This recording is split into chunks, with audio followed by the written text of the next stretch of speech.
Welcome to TG5 news. ముందుగా headlines చూద్దాం. చంద్రబాబు పాలనపై కన్నబాబు ఘాటు విమర్శ. లిక్కర్ కేసులో సిఐడి వాంగ్మూలం అనుమానాస్పదమని వ్యాఖ్య. రైతులు ₹1 అరటి అమ్ముకుంటున్నారు.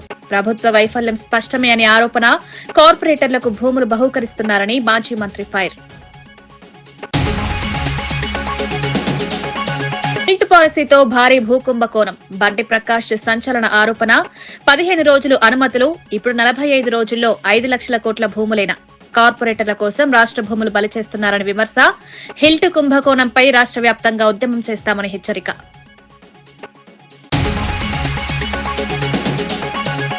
జవహర్ నగర్ డంపింగ్ యార్డ్ పై ఈటెల రాజేందర్ ఫైర్. జనావాసాల మధ్య డంపింగ్ యార్డ్, ప్రజల ఆరోగ్యంపై దెబ్బ. గ్రీన్ ట్రైబ్యునల్ ఆదేశాల పక్కన పెట్టిందని ప్రభుత్వంపై ఆరోపణ. సమస్య కొనసాగితే భారీ ఉద్యమం చేస్తామని హెచ్చరిక.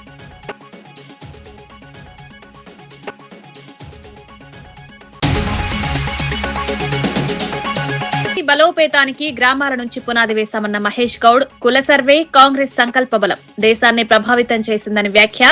రేవంత్ మీనాక్షి సమర్పణే పార్టీ బలమని వ్యాఖ్య. డీసీసీ అధ్యక్షులు బాధ్యతగా పనిచేయాలని స్పష్టమైన ఆదేశాలు. 2 గ్రామాల భూ వివాదాన్ని శాంతియుతంగా పరిష్కరించిన మంత్రి పార్థసారథి. పాత రికార్డులు, సర్వే వివరాలతో న్యాయమైన నిర్ణయం, ఇరుపక్షాల అంగీకారంతో ఉద్రిక్తతకు ముగింపు. భూ సమస్యలు చట్టపరంగా పరిష్కరించుకోవాలని మంత్రి సూచనలు. టీడీపీ హయాంలో మాజీ సీఎం చంద్రబాబుపై పెట్టిన కేసులు పూర్తిగా రాజకీయ కక్ష సాధింపే అని టీడీపీ ఎమ్మెల్యే సోమిరెడ్డి చంద్రమోహన్ రెడ్డి తీవ్రంగా విమర్శించారు. స్కిల్ అభివృద్ది, మద్యం వ్యవహారం వంటి అంశాలపై విచారణ పేరుతో అన్యాయంగా కేసులు పెట్టి జగన్ మనసుకు నచ్చేదాన్ని చేశారన్నారు. తాజాగా మద్యం కేసును హైకోర్టు కొట్టివేయడం వైసీపీ ప్రభుత్వం తీసుకున్న నిర్ణయాలు ఎంత బలహీనంగా ఉన్నాయో నిరూపిస్తోందని వ్యాఖ్యానించారు.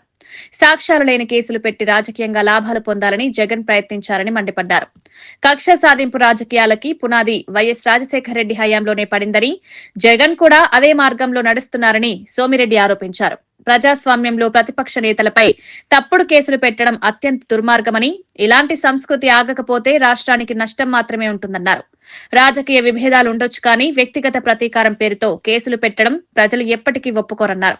కుంభకోణం చేయలే. 3,500 crores నీ దాంట్లో స్కామ్ ప్రూవ్ అయిపోయింది సాక్ష్యాలతో కూడా.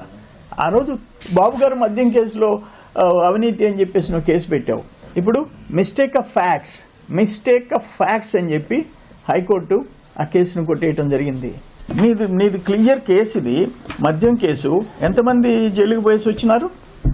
ఎంతమంది జైళ్ళల్లో ఉన్నారు ఇప్పటికీ?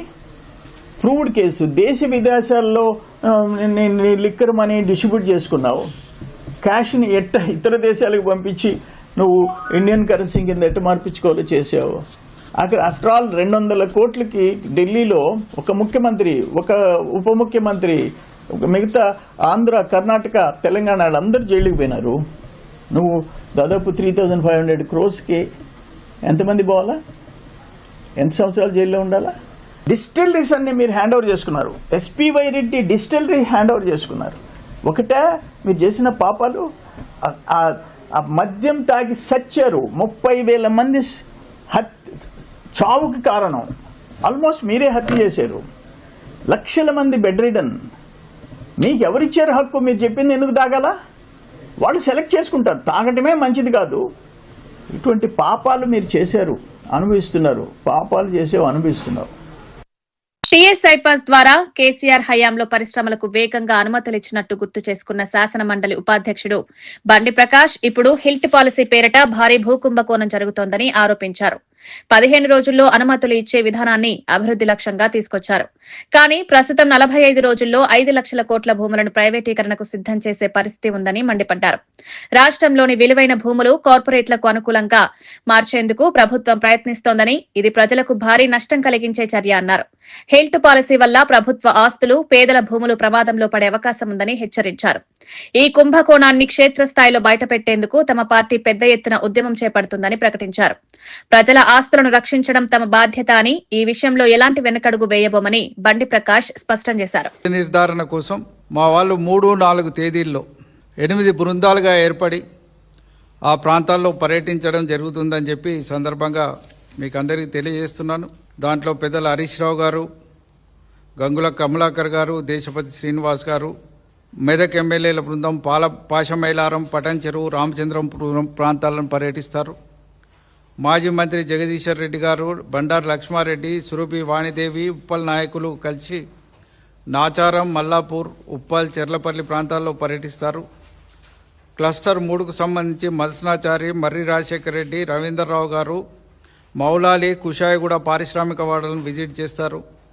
క్లస్టర్ 4లో మా పార్టీ వర్కింగ్ ప్రెసిడెంట్ కేటీఆర్ గారు, సత్యవతి రాథోడ్ గారు, పల్లా రాజేశ్వర్ రెడ్డి గారు, మాధవరం కృష్ణారావు గారు, కేపీ వివేనంద గారు కలిసి జీడిమెట్ల, కుక్కట్పల్లి ప్రాంతాల్లో పర్యటించనున్నారు. క్లస్టర్ 5లో తలసాని శ్రీనివాస్ యాదవ్ గారు, కాలేరు వెంకటేష్ గారు, ముఠా గోపాల్ గారు, నవీన్ రావు గారు సనత్ నగర్, బాలనగర్ ఏరియాలను పరిశీలిస్తారు. క్లస్టర్ 6లో చామకూర మల్లారెడ్డి, చెంబీపూర్ రాజు గారు, మేడ్చల్ ఇండస్ట్రియల్ పార్క్ వెళ్తారు. క్లస్టర్ 7లో శ్రీమతి సబితా ఇంద్రారెడ్డి గారు, దేవిరెడ్డి సుధీర్ రెడ్డి గారు, స్వామి గౌడ్ గారు, మంచిరెడ్డి కిషన్ రెడ్డి గారు, కార్తిక్ రెడ్డి గారు కాటేదాన్ మరియు ఆయత్ నగర్లో పర్యటిస్తారు. క్లస్టర్ 8లో మాజీ మంత్రి మహమూద్ అలీ గారు, దాసో శ్రవణ్ గారు, ఎండి సలీం గారు, చందులాల్ బారాదరి పరిశ్రమ వార్డును సందర్శించి వాస్తవ పరిస్థితుల్ని పరిశీలిస్తారు. ఈ 2 రోజుల పాటు జరిగే ఈ పర్యటన కార్యక్రమాలు మీ ద్వారా ప్రజలకందరికీ కూడా తెలియజేస్తున్నాం. మీ ద్వారా ప్రజలకు కూడా దీని మీద స్పష్టమైన సమాచారంతో మా నిజ నిర్ధారణ బృందానికి సహకరించవలసిందిగా మీ ద్వారా అప్పీల్ చేస్తున్నాం. ఇది వాస్తవ తెలంగాణలో హైదరాబాద్ నగరంలో విలువైన భూములు ఇవి పారిశ్రామిక అభివృద్ధి కోసం ఆనాడు ప్రభుత్వం అందించిన భూములు. వీటిని అడ్డికి పావుసేరు అమ్మి దాంట్లో అండర్ హ్యాండింగ్ డీలతో వేల కోట్ల రూపాయల కుంభకోణానికి పాల్పడుతూ మా అంచనా మేరకు 5 లక్షల కోట్ల కుంభకోణం దీని వెనుక జరుగుతుందని నిర్దిష్టంగా మా పార్టీ తరఫున మేము. వైఎస్ఆర్సీపీ సీనియర్ నేత మాజీ మంత్రి కురసాల కన్నబాబు కూటమి ప్రభుత్వంపై తీవ్ర విమర్శలు చేశారు. ప్రజాస్వామ్యాన్ని కాపాడాల్సిన ప్రభుత్వం స్వలాభం కోసం మాత్రమే పనిచేస్తోందని ఆరోపించారు. గతంలో చంద్రబాబు పాలనలో లిక్కర్ స్కామ్పై కేసులు నమోదయ్యాయని, ఇప్పుడు అదే సీఐడీ అధికారులు సంబంధం లేదన్న వాంగ్మూలం ఇవ్వడం చాలా అనుమానాస్పదమని అన్నారు. తనపై ఉన్న కేసులను కోర్టులో వాదించకుండా తానే నిర్ణయాలు తీసుకోవడం ప్రజాస్వామ్యానికి అవమానమని వ్యాఖ్యానించారు. ఐఏఎస్, ఐపీఎస్ అధికారులను బెదిరించి తమ వైపు తిప్పుకునే ప్రయత్నం జరుగుతోందని ఆరోపించారు.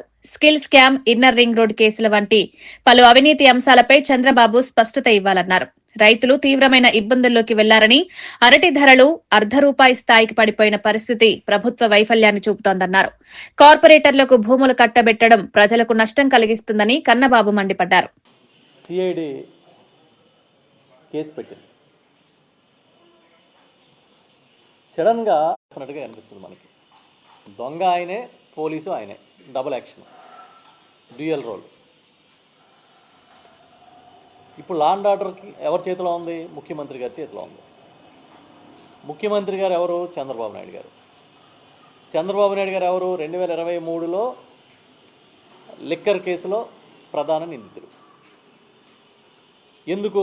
2014-19 మధ్య జరిగిన లిక్కర్ విక్రయాలకు సంబంధించిన కుట్ర, అవినీతికి సంబంధించిన కేసు అది. ఎవరు పెట్టారు? సిఐడి పెట్టింది. ఆ రోజు ఏ సిఐడి అధికారులు అయితే కేసు పెట్టారో మళ్ళీ ఇప్పుడు వాళ్ళే వేరే వాంగ్మూలం ఇచ్చి మాకేమీ సంబంధం లేదు, వాళ్ళు ఈ కేసులో ఆధారాలు లేవని మాట్లాడడం అని అంటే ఇంకా ఎంతకన్నా ఏమన్నా ఫార్స్ ఉంటుందా? చంద్రబాబు నాయుడు గారు ముఖ్యమంత్రి స్థానంలో కూర్చుని తానే నిందితుడు, తానే విచారణ అధికారి,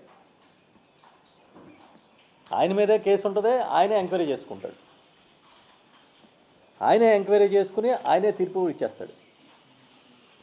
ఇది ప్రభుత్వం బరి తెగింపు కదా అని మేము అడుగుతున్నాం. అసలు ప్రజలు ఏమనుకుంటారు మన గురించి, పాలనా వ్యవస్థను ఎలా నడుపుతున్నామని ప్రజలు భావిస్తున్నారనే ఆలోచన కూడా లేదు మీకు. మీరే పునీతులు అయిపోతారు, మీకు మీరే కడిగేసుకుంటారు, మీకు మీరే తుడిచేసుకుంటారు. అసలు ఈ కేసుని 2014-19 మధ్య సుమారుగా 5,300 కోట్ల రూపాయల మేరకు రాష్ట్ర ప్రభుత్వానికి, రాష్ట్ర ఖజానాకి నష్టం జరిగిందని ఆ రోజు సిఐడి విచారణలో తేల్చారు. దేనికోసం ఒక 2 జీవోలు ఇచ్చారు 2016లో. ఆ 2 జీవోల ప్రకారం ఏం చెప్పారు, ఏదైతే వీళ్ళకి ఒక ఫీజు మినహాయింపు ఇచ్చారో ఆ ఫీజు మినహాయింపు కానీ మాజీ మంత్రి వి శ్రీనివాస్ గౌడ్ సీఎం రేవంత్ రెడ్డి మహబూబ్ నగర్ లో నిర్వహించిన 2 ఏళ్ల పాలన విజయోత్సవ సభపై తీవ్రమైన విమర్శలు చేశారు. సీఎం స్వస్థల జిల్లాలో జరిగిన మొదటి సభకే జనాలు రాకపోవడం ప్రభుత్వ వైఫల్యాన్ని స్పష్టంగా చూపిస్తోందని వ్యాఖ్యానించారు. 2 ఏళ్లలో ఒక్క అభివృద్ది పనైనా చేయకపోవడంతో ప్రజలు సభను పూర్తిగా బహిష్కరించారన్నారు. జనసమ్మర్దం లేక మంత్రి శ్రీహరి కూడా ఆవేదన వ్యక్తం చేయాల్సి రావడం పరిస్థితి ఎంత దిగజారిందని విమర్శించారు.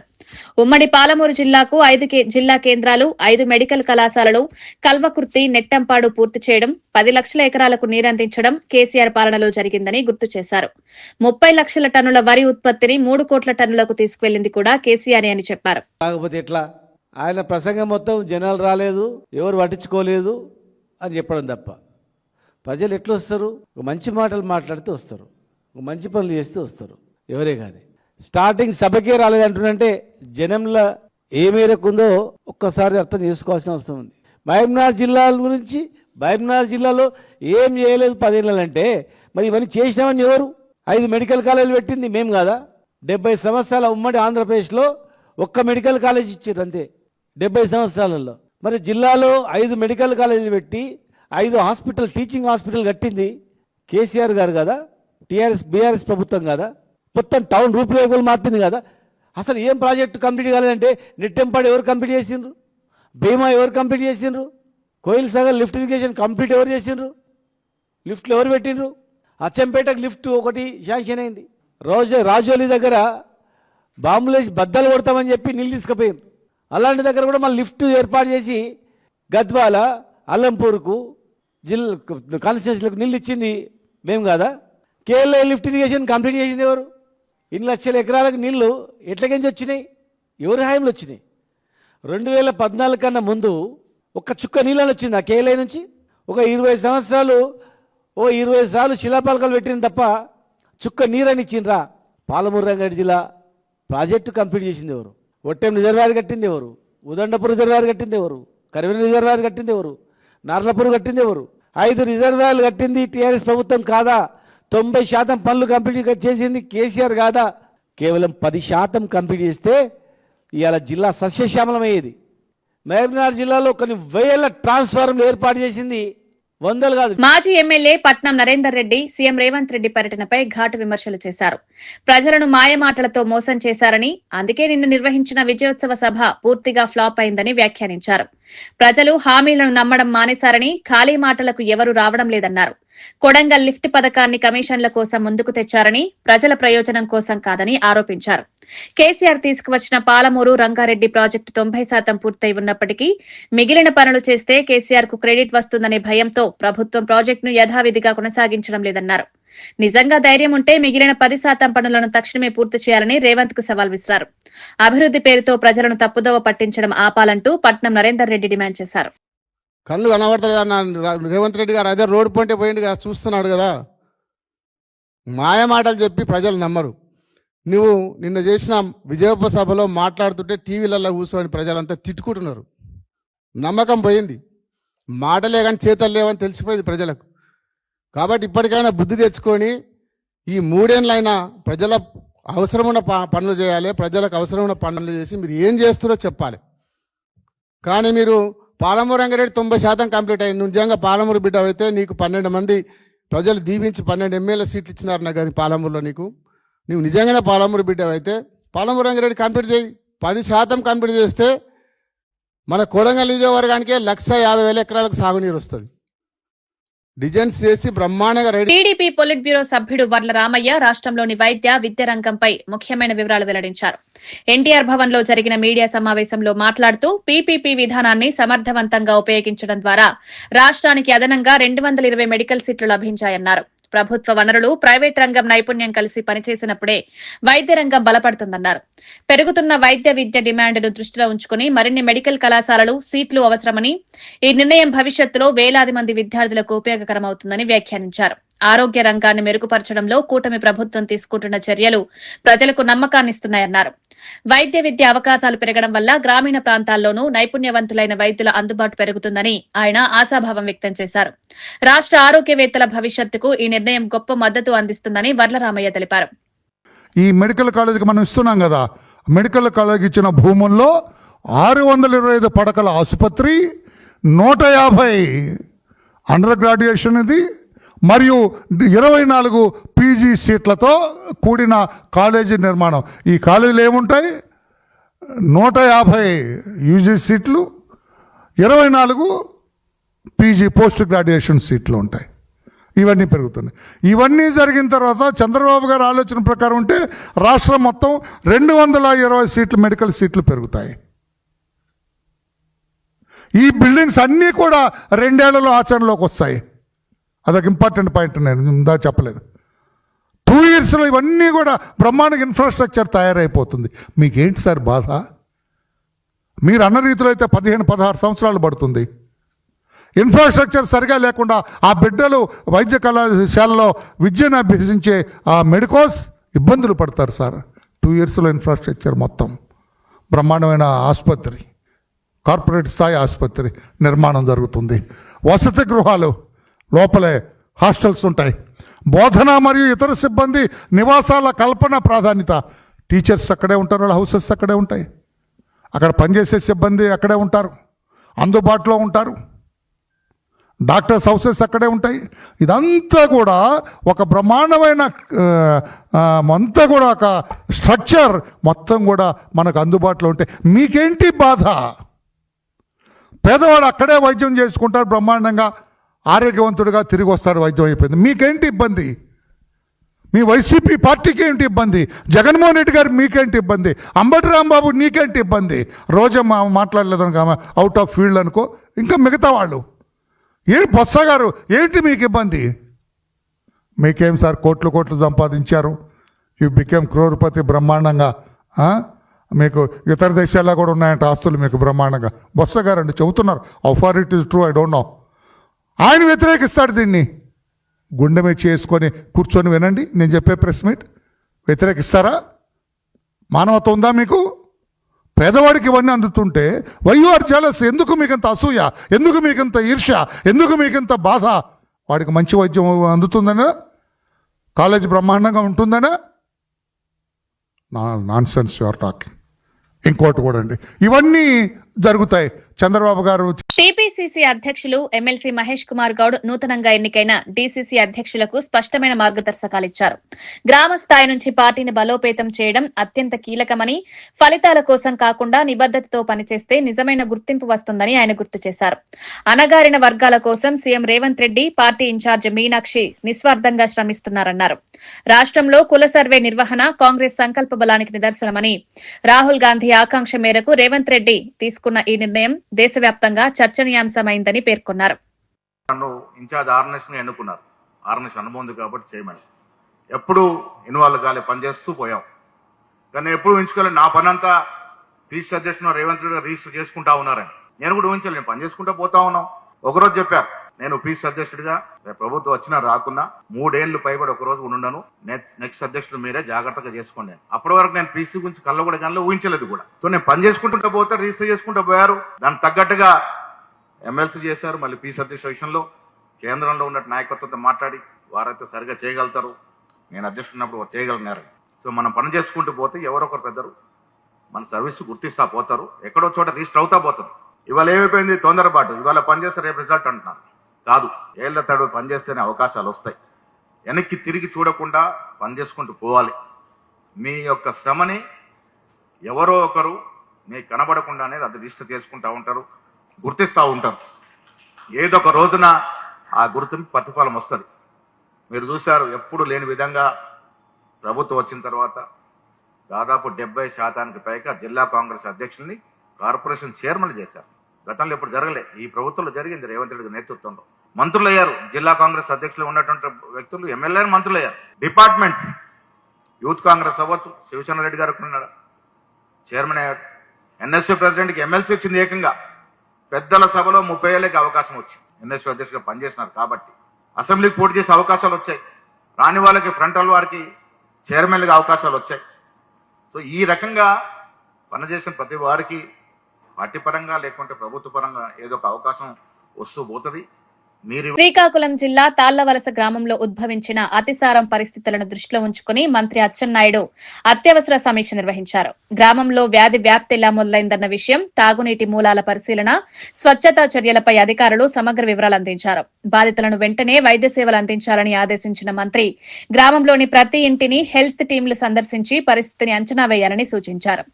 శుద్ది చేయని నీరు, పారిశుద్ధ్య లోపాలు వ్యాధికి కారణమై ఉండొచ్చని ప్రాథమిక నివేదికలు సూచిస్తుండటంతో వెంటనే నీటి మాలిన్యాన్ని నివారించేందుకు ప్రత్యేక చర్యలు చేపట్టాలని ఆదేశించారు. ప్రజల్లో భయం లేకుండా అవగాహన కార్యక్రమాలు నిర్వహించాలని, అవసరమైన మందులు, ఓఆర్ఎస్ ప్యాకెట్లు సమృద్దిగా అందుబాటులో ఉండాలని హెల్త్ డిపార్ట్మెంట్ ఆదేశించారు. ఈ గ్రామానికి పంపించడం జరిగింది. ఇప్పుడే కలెక్టర్ గారు మేమందరం అనుకుని ఈ గ్రామ పంచాయతీని పూర్తిగా టీమ్స్ పంపించి ప్రతి ఒక్క పర్సన్ యొక్క బ్లడ్ శాంపిల్స్ అన్నీ కూడా తీసుకొని ఎందుకు ఇది వచ్చిందో ముందు నిర్ధారణ చేసే కార్యక్రమానికి శ్రీకారం చుట్టాము. రెండవది, వివిధ కారణాలు చెప్తున్నారు. డ్రింకింగ్ వాటర్ ఎప్పుడూ అటువంటి సమస్య కూడా లేదు.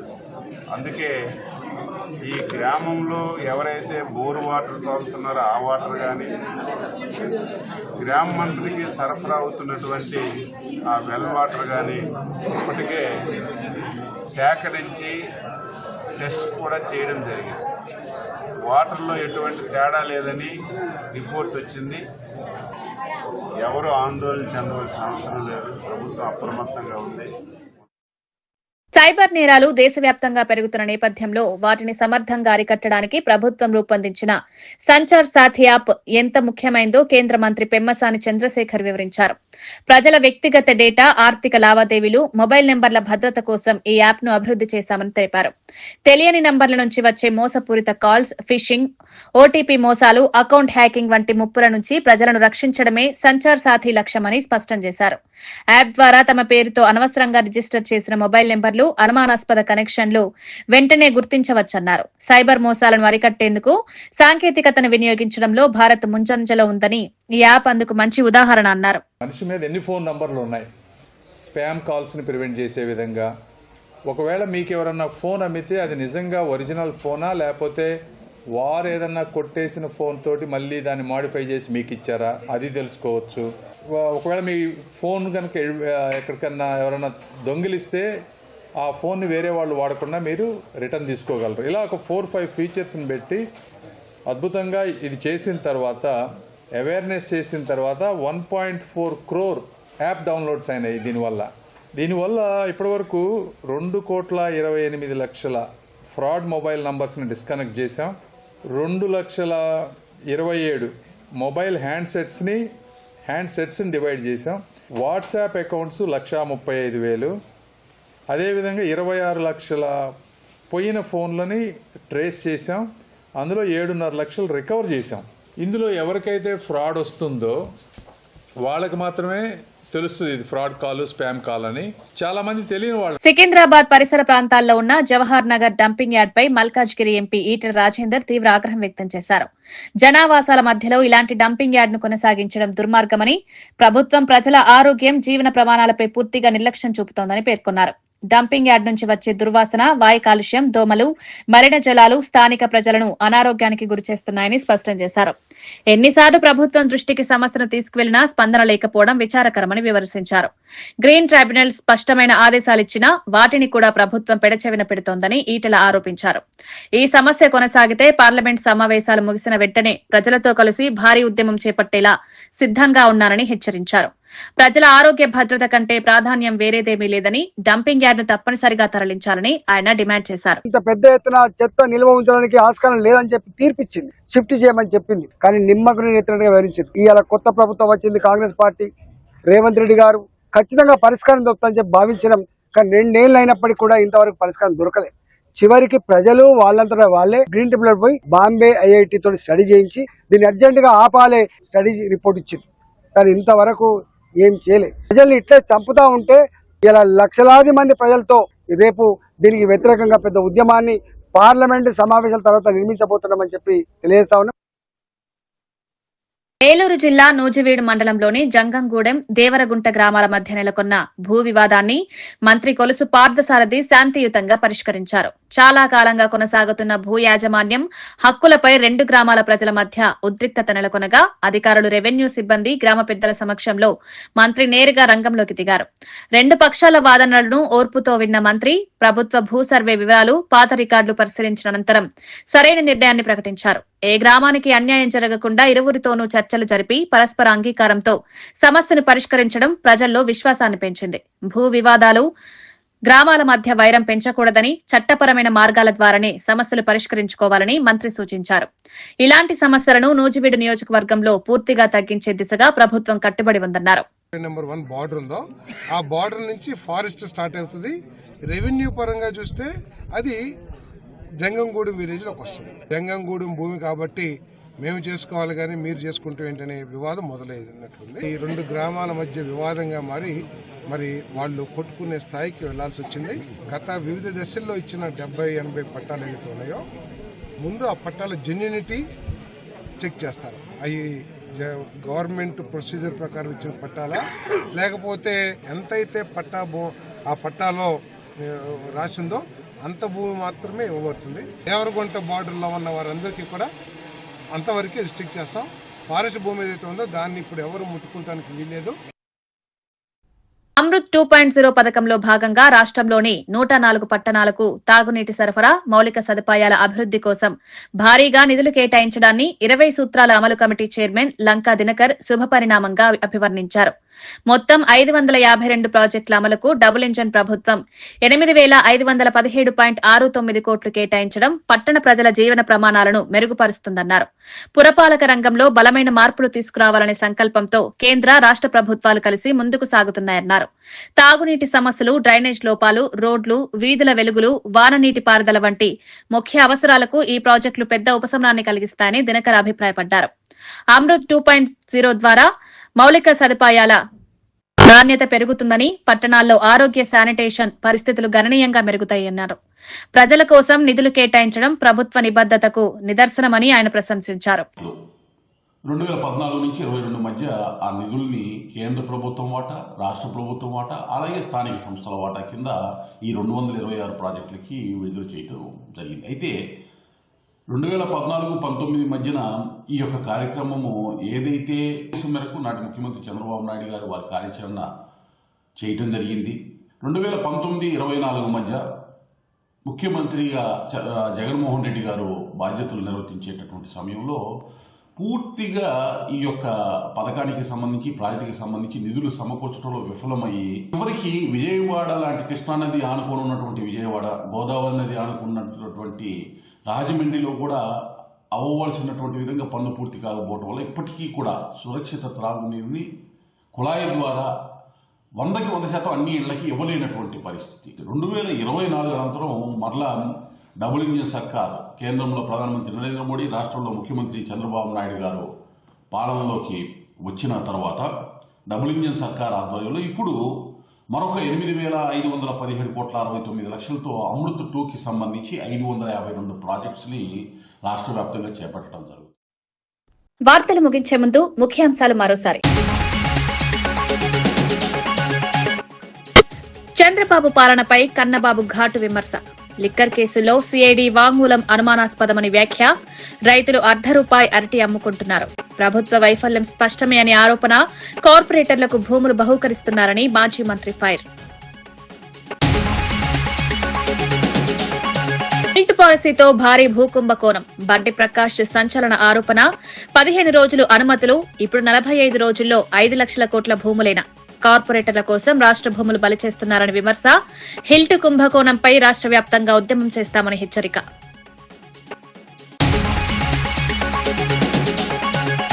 జవహర్ నగర్ డంపింగ్ యార్డ్ పై ఈటెల రాజేందర్ ఫైర్. జనావాసాల మధ్య డంపింగ్ యార్డ్ ప్రజల ఆరోగ్యంపై దెబ్బ. గ్రీన్ ట్రైబ్యునల్ ఆదేశాల పక్కన పెట్టిందని ప్రభుత్వంపై ఆరోపణ. సమస్య కొనసాగితే భారీ ఉద్యమం చేస్తామని హెచ్చరిక.